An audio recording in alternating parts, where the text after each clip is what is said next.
Olá, meus amigos, sejam todos muito bem-vindos ao canal Politizando. Eu sou o William Jacob e nesse vídeo vou tratar aqui de uma matéria publicada pelo Metrópolis que diz: com Moro fraco, Lula quer Ciro próximo visando o segundo turno. E como muitos apoiadores do Ciro disseram, né? E vai ficar querendo. E eu vou trazer uma notícia extra no fim desse vídeo que revela que Lula não aprendeu nada com os erros do passado. Mas antes de tratar disso tudo, eu quero pedir a sua ajuda. Se você chegou e não está inscrito no canal e puder, se inscreva, ativa as notificações, deixa likezinho e manda o joinha pra cima se gostar. Se não gostar, joinha pra baixo, comenta aqui embaixo, compartilha. Tudo isso é extremamente importante para que o nosso trabalho continue crescendo. Bom, pessoal, do Metrópolis, então, do dia 7 de março, diz o seguinte: dois movimentos políticos na última semana deslocaram um pouco o cenário da corrida presidencial. O primeiro, Jair Bolsonaro se moveu positivamente, ganhou entre 1 a 3 pontos em algumas pesquisas, e Lula estacionou. O segundo, não bastassem dificuldades que sua candidatura tem enfrentado, Sérgio Moro convive com o escândalo Mamãe Falei, que o atingiu. Bom, isso aqui realmente aconteceu tudo isso, eu tenho explorado bem essa questão das pesquisas aqui no canal, então quem não acompanha, depois dá uma navegada aí, tem coisa bacana que eu gravei recentemente. E vai dizer mais, hoje o cenário é que dificilmente Lula vencerá no primeiro turno. Parte do PT já esperava esse crescimento de Bolsonaro, que ainda poderá ganhar mais musculatura.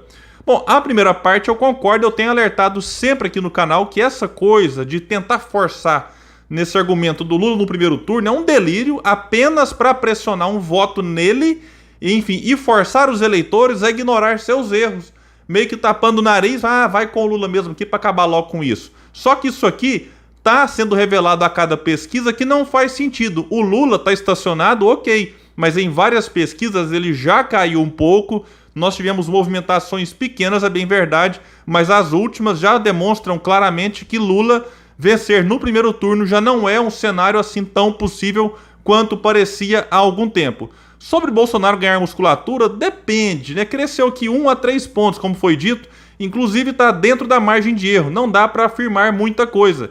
O cenário para ele é muito ruim, inclusive na economia. O PIB para esse ano é de crescimento de 0,4, ou seja, praticamente nada. Ele está comemorando do ano passado, que na verdade é apenas um reajuste estatístico do tombo de 2020. Então, ficou praticamente empatado. No primeiro ano de Bolsonaro, vale lembrar também, cresceu menos do que no último ano de Temer. Então, este governo é uma tragédia e, claro, seus adversários vão explorar muito a tragédia na economia e também o descaso desse governo durante a pandemia. Mas vamos voltar aqui para o Metrópolis. Sérgio Moro caminha para ver seu nome desidratar mais ainda. As bobagens proferidas pelo seu candidato ao governo de São Paulo, no caso aqui já desistiu, né? Uniram petistas e bolsonaristas contra ele. Pressão para que desista de concorrer ao Palácio do Planalto irá aumentar. Concordo também, falei disso aqui no vídeo que eu fiz logo que surgiu a polêmica Mamãe Falei e que isso ia afetar diretamente Sérgio Moro, inclusive podendo levá-lo à desistência, meio que numa somatória de notícias ruins. Ele mal sai de uma provocada por ele, pelo seu despreparo ou de seus apoiadores. Foi o Kim Kataguiri recentemente por conta daquela fala lá no Flow Podcast. E agora, Mamãe Falei. Situação do Moro complicada e vem caindo nas pesquisas já antes dessa polêmica. Vamos ver como que ele vai se sair nas próximas. E sobre Ciro Gomes, a matéria vai dizer: Ciro Gomes segue com sua candidatura. Apareceu em várias inserções nacionais na semana que passou e vai mantendo seus 8%. Tudo indica que levará sua candidatura até o fim, ainda que para desgosto de vários correligionários. Sim, Ciro Gomes já disse várias vezes que vai até o fim, e quem tiver contra essa candidatura dentro do partido, o Lupe, presidente, já disse: a porta de saída é a serventia da casa, a janela partidária já abriu, então é só sair do partido e procurar um outro que se sinta mais confortável. E vai dizer aqui que Bolsonaro crescendo e Moro sumindo levam o PT a tentar criar pontes com Ciro, por mais difícil que seja, destaca o Metrópolis.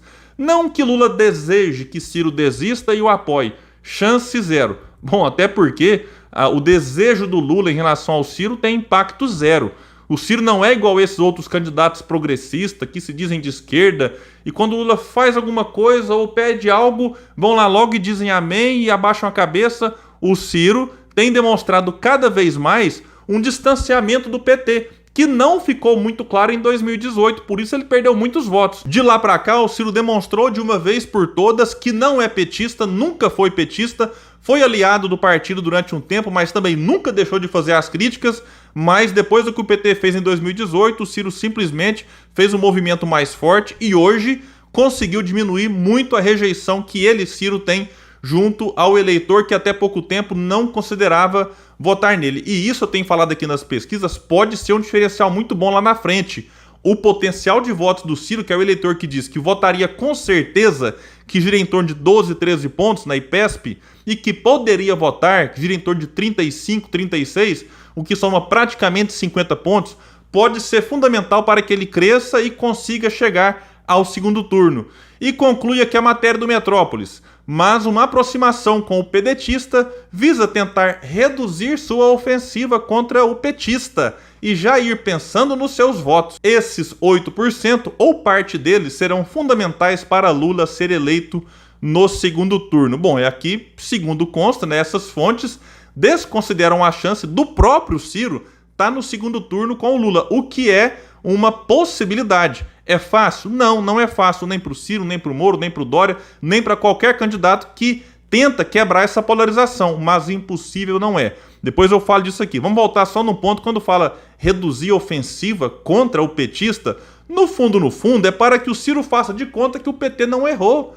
Que a eleição de Bolsonaro, na narrativa petista, foi apenas fruto da facada e de fake news, e que o PT, coitado, foi vítima de tudo e de todos, que o partido nunca errou, e que o povo ficou revoltado com o PT apenas por conta da maldade feita pelo Cunha e Michel Temer. Só que eles não contam que o Cunha se fortaleceu porque Lula deu furnas para o Cunha roubar. O Ciro denuncia isso, e petista não gosta.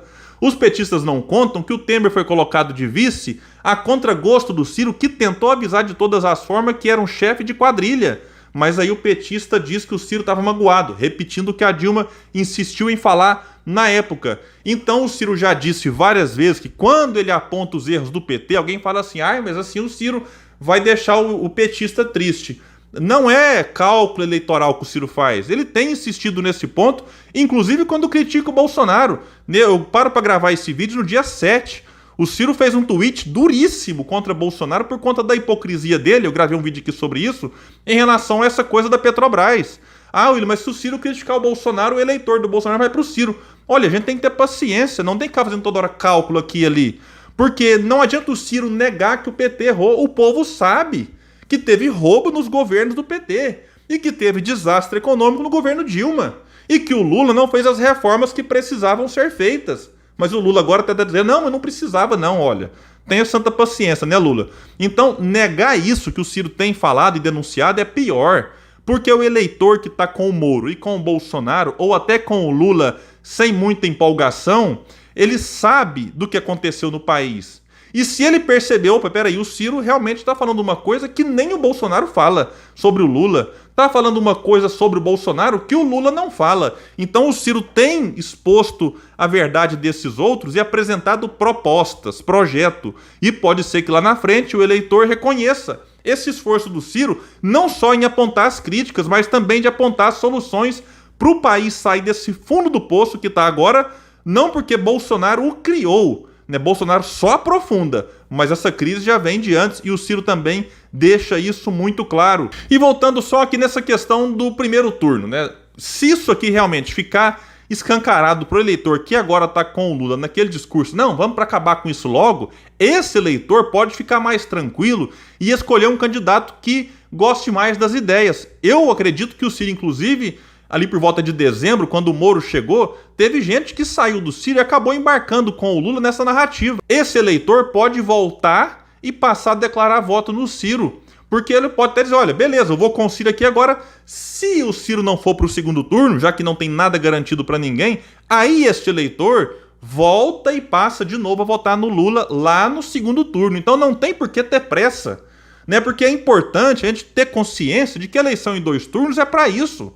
No primeiro, você vota naquele que você mais gosta. Não foi para o segundo? Opa, então peraí, qual que é o menos pior? Ou qual candidato é o que mais se assemelha com aquele que eu votei no primeiro. Então é isso que a gente tem que insistir com o povo. Só que muitos desses petistas que não conseguem chamar o Ciro de despreparado, de incompetente, corrupto, então qual que é o argumento deles? Ciro não tem chance. E aí tentam interditar o debate, como se eles tivessem uma bola de cristal, né, e soubessem o que vai acontecer daqui a 7 meses. Para mim, o desafio do Ciro não é, por enquanto, fazer uma estratégia para chegar em 50% mais um. Isso é no segundo turno. A estratégia do Ciro agora é chegar ali em torno de 13%, 14%, 15%, porque aí passará a confiança para o eleitor que vai olhar para ele e falar assim, opa, esse aqui tem chance de tirar Bolsonaro ou Lula do segundo turno. Hoje, o mais fácil seria Bolsonaro, que está aí com 25%, 26% nas pesquisas. Então, se o Ciro chega nesse percentual, ele vai começar a atrair votos dos outros candidatos. Seja daquele que está com o Lula, por exemplo, porque não quer de jeito nenhum Bolsonaro, mas que vendo o Ciro se fortalecendo, fala, peraí, deixa eu ir com ele para tirar Bolsonaro do segundo.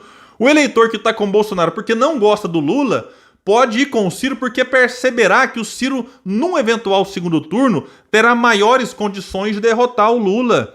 E o eleitor que está lá atrás pode até pensar assim, puxa, né, eu não gosto muito do Ciro não, discordo de um ponto ou outro, faz parte, mas está aí se esforçando, né? Deixa eu dar uma chance para ele. Então, eu acredito que se o Ciro chegar entre 13 e 15 pontos, não será uma tarefa fácil, não vamos aqui criar nenhum tipo de expectativa e ilusão, mas se ele chegar, e espaço para isso tem, aí ele consegue criar uma onda em torno do seu nome e ir para o segundo turno, e é tudo que o Lula não quer, porque o Lula, o sonho dele é rivalizar com o Bolsonaro, para ficar nessa briga de ódios, porque se o Lula vai contra o Ciro no segundo turno, ele sabe que ali a parada vai ser duríssima e ficará difícil dele conseguir convencer o povo dessa coisa do picanha e do cerveja, porque aí o Ciro vai escancarar a hipocrisia do Lula, enfim, escancarar também que o PT teve 4 oportunidades para fazer as transformações nesse país e não fez nenhuma reforma estrutural, né, a não ser, como o Ciro brinca, a tomada de 3 pinos. Então, com esse noticiário muito ruim para o Moro, né, que estava caindo nas pesquisas antes, como eu disse, e pode cair ainda mais. E com o PDT, com essas inserções na propaganda partidária, que é um direito do partido, tem gente achando que o PDT pagou para a Globo. Não, isso é um direito que todos os partidos, ou quase todos, terão, e o PDT apenas estreou em rede nacional. Então isso tudo pode ajudar o Ciro a crescer 1, 2 pontos, quem sabe, e chegar à casa dos 2 dígitos, e isso pode fortalecê-lo ainda mais para chegar nesses tão sonhados 15 pontos. E uma notícia extra, como eu prometi no começo, manchete da Exame, os nomes que Lula sonha em ter na equipe econômica. Eu abri rapidinho, curioso. Vai dizer lá o seguinte, aliados do ex-presidente Lula afirmam que o presidente da Fiesp, Josué Gomes, e o ex-comandante do Banco Central, Henrique Meirelles, estão entre os nomes com os quais o petista sonha para sua equipe econômica caso vença a disputa presidencial. Embora Josué possa fazer uma ponte importante entre Lula e o setor produtivo, ficando fora do governo, aliados afirmam que o ex-presidente continuará a cortejá-lo para compor sua equipe. Mas vejam, esse ponto aqui é o que me chamou a atenção. O mesmo vale para Meirelles. O ex-chefe do Banco Central trabalha no plano econômico de quem? Do pré-candidato do PSDB à presidência, João Dória, e tem planos de se candidatar ao Senado por Goiás. Mas nada disso desanima os petistas. Apostam que Meirelles, vejam isso, é soldado e volta se Lula insistir. Olha, isso aqui é simplesmente inacreditável.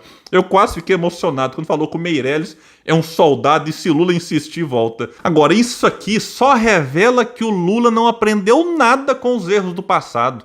Manteve o Meirelles no Banco Central 8 anos, pagando juros astronômicos, ajudando a destruir a indústria nacional. É inacreditável que isso aqui seja cogitado, sobretudo sonhado por Lula. É realmente, enfim, lamentável que petistas passem pano para isso, ou melhor dizendo, a gente fala passa pano, parece uma coisa simples, sejam coniventes. Como a Heloísa Helena, e eu vou insistir nisso porque ela é alguém que eu admiro na esquerda. Como ela vai dizer que o Lula é um traidor, é um farsante. Isso aqui, para aqueles petistas de fato preocupados com transformações no país, deveria envergonhá-los. Mas não, a gente vai ver muita gente chamando Lula de gênio, de animal político, de que é assim que a gente vai derrotar Bolsonaro. A grande questão é, se derrotar Bolsonaro e não mudar o que está errado nesse Brasil, Bolsonaro ou alguns dos seus aí, alguém do bolsonarismo, pode voltar muito mais forte em 2026. Mas o Lula, insisto, tá brincando com a eleição. Já tem até vice, agora saiu aqui hoje que de fato, parece que agora sim Alckmin vai para o PSB e vai bater o martelo e vai ser vice do Lula. Já tem vice sem ter um programa de governo. Né? Porque para mim é assim, o candidato elabora o programa, elabora o projeto e passa a conversar com outras forças do tipo, e aí, o que você acha aqui do meu projeto, do meu plano? Não, Lula não tem isso. Tem uma equipe dialogando, conversando, trocando ideias, mas já tem até vice. É inacreditável o que estão fazendo com essas eleições, repito, achando que todo mundo vai engolir isso aqui. Então, meus amigos, é isso, né, o que eu tinha para trazer para vocês, tanto essa questão do Metrópolis aqui, com algumas reflexões, assim como essas notícias extras aqui, que, olha, sinceramente, não me surpreendem, porque, baseado no que o Lula fez quando foi presidente, nessa coisa do conciliador, do lulismo, né, que é de tentar fazer transformações, mas sem grandes confrontos, e nesse caso aí passa a não confrontar praticamente nada, isso aqui não me surpreende. Mas eu espero que surpreenda alguns que ainda acreditam que o Lula pode ser a solução para essa tragédia que nós vivemos no governo Bolsonaro. E na minha opinião, eu acho que o Brasil tem que olhar para frente, olhar para o futuro. Essa coisa de ficar olhando para o passado, para aquilo que inclusive ajudou a gerar esse presente, de fato a gente tem que superar isso. Meus amigos, eu fico por aqui e até o próximo vídeo no canal Politizando.